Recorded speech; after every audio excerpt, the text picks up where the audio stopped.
All right, so in this problem, we're asked what are the criteria for the cone to float level with the water, with this cone having a radius of r and a height of h.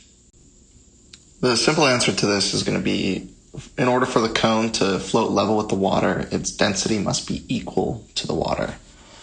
And remember that we can rewrite density alternatively as mass over volume. So rho is equal to mass over volume. And if density of the water is equal to density of the cone, we can say that mass of the water over volume of water is equal to mass of the cone over volume of the cone. And honestly, you could simply end the solution with the above equation showing this criteria, but the goal with many of these questions is to display your full level of knowledge. So if you know the volume of the cone, for example, you can write that in and substitute that for volume of the cone and make that equal to 1 over 3 pi r squared h. Oh, and r being big R. And that's the solution for this problem.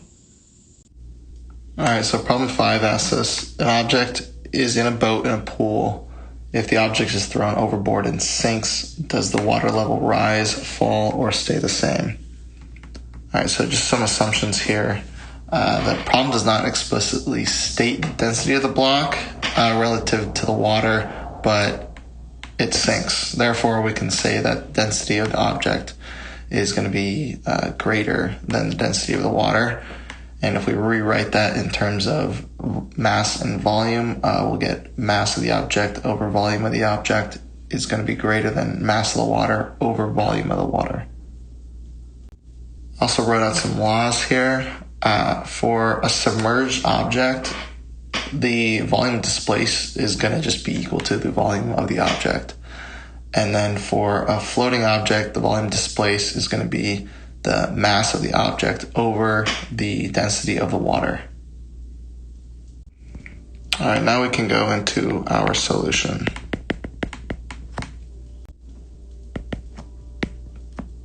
And much like problem 3 of this section, the water level will change based on the volume of water displaced. And so our goal is going to be able to find out whether or not throwing the block overboard increases, decreases, or does not affect the overall volume of the water displaced.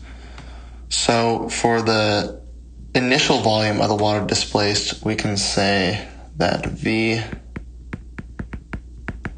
initial is equal to the mass of the boat plus mass of the object over density of water. And just for later on in the problem, we can rewrite this as mass of the boat over density of water plus mass of the object over density of water. So we have V initial, which is equal to mass of the boat over density of the water plus the mass of the object over density of water. And now we will look at the volume of water displaced after the block is thrown overboard. Remember that the block is now fully submerged, so it only displaces the volume equal to itself. And so we can write that out as V final is equal to mass of the boat, let's make it a little bigger, over density of water plus mass of the object over density of the object now.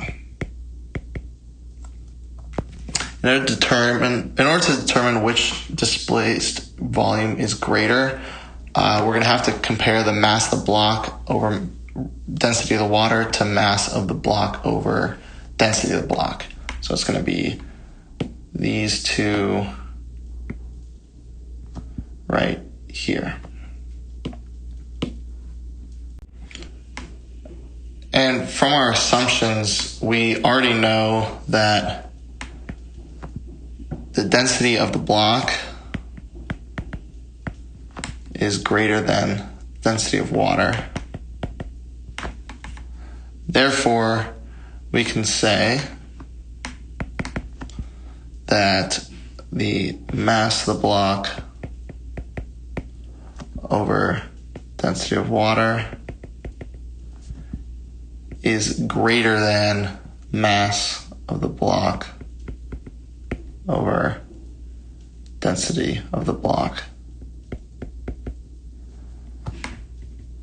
The volume displaced is less after the denser block is thrown overboard. Therefore, the water level is going to fall. So we can say water level will fall.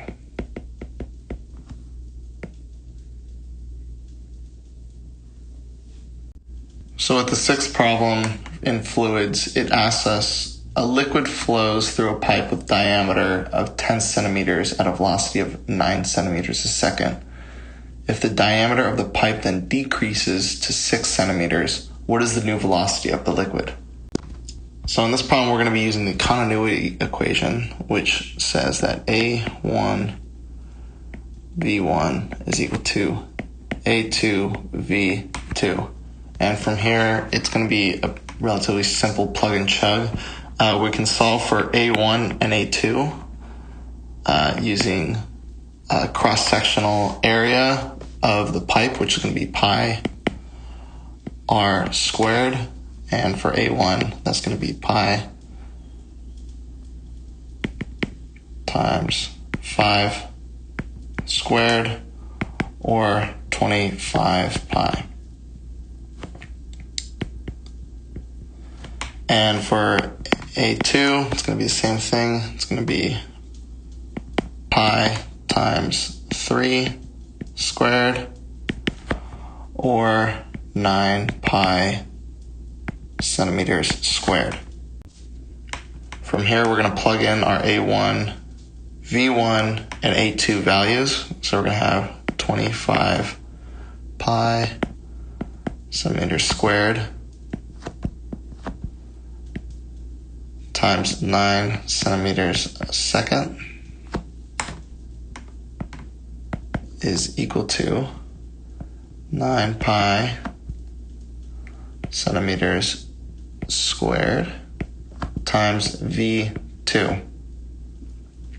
And if we divide over a 9 pi centimeters squared, that's going to cancel out. 9 pi centimeters squared. Centimeters squared is going to cancel out. We're going to have a pi cancel out there, and the 9 is going to cancel out. So we're going to be left with V2 is equal to 25 centimeters a second. And that's our answer.